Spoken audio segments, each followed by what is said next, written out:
ఆదికాండము 10వ అధ్యాయము చదువుకోబోతున్నాము. ప్రతి వచనము విశ్లేషణాత్మకంగా అధ్యాయం చేస్తాము. ఈ అధ్యాయంలో నోవాహు ముగ్గురు కుమారుల ద్వారా రూపొందిన 3 జాతులను పరిశీలిస్తాము. మానవ జాతి యావత్తు 3 విభాగాలుగా ఏర్పడింది. హామీయులు, సేమీయులు, యాపేతీయులు. యాపేతు సంతతి కానీ హాము సంతతి కానీ ఎవరని నిర్ధారణ చేయటంలో ఊహపోహలు పనికిరావు.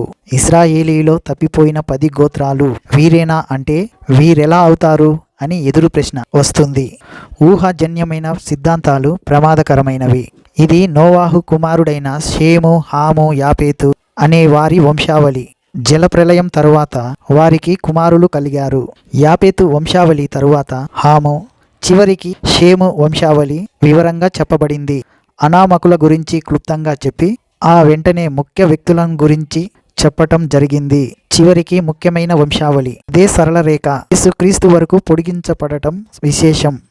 యాపేతు కుమారులు గోమెరు, మాగోగు, మాదయి, యావాను, తూబాలు, మెషకు, తీరకు అనేవారు. మాగోగు నుండి వచ్చిన వారు సితియనులు, శ్రావులు మొదలైన జాతులెన్నో ఉన్నాయి. అంతేకాదు మాదయి నుండి వచ్చిన వారు మాదీయులు మొదలైన జాతులు. ఈ జాబితా వివరాలు చూడటం అప్రస్తుతం.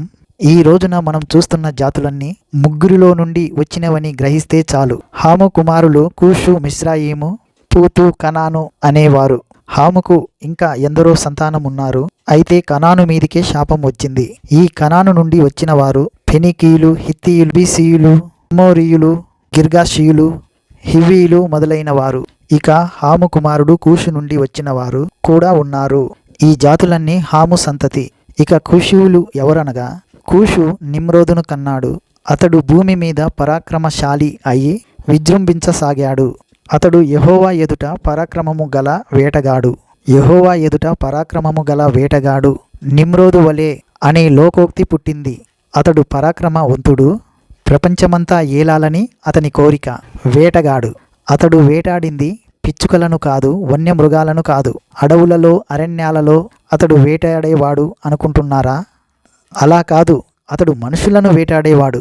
మనుషుల తలలను వేటాడే భయంకరుడు. షీనారు దేశంలోని బాబెలు, ఏరెదు, హక్కదు, కల్నే అనే పట్టణాలు అతని రాజ్యానికి మొదలు.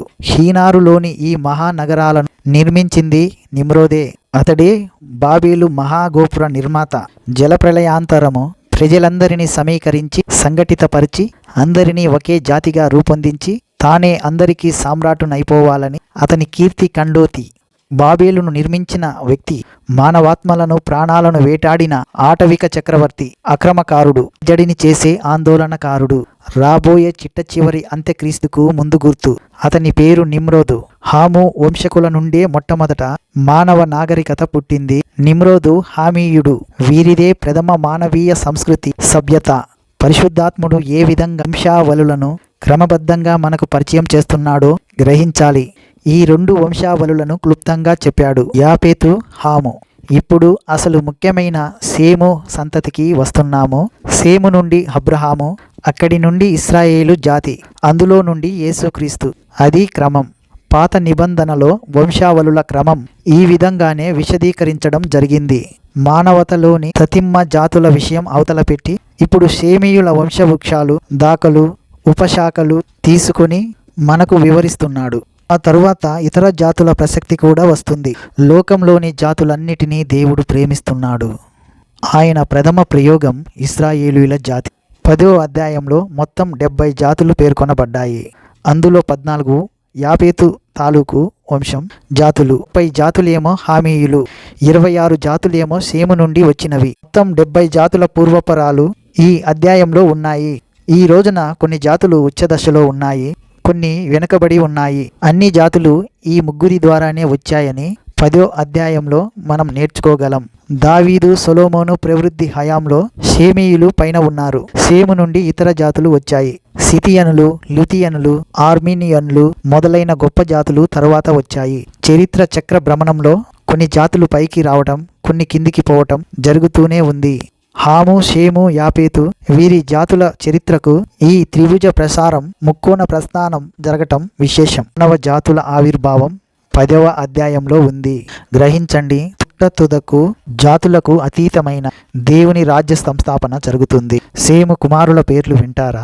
ఏబేరు యొక్క కుమారులందరికీ పెద్దవాడు అయిన యాపేతు సహోదరుడైన సేముకు కూడా సంతానము కలిగింది. ఏబేరుకు 2 కుమారులు కలిగారు.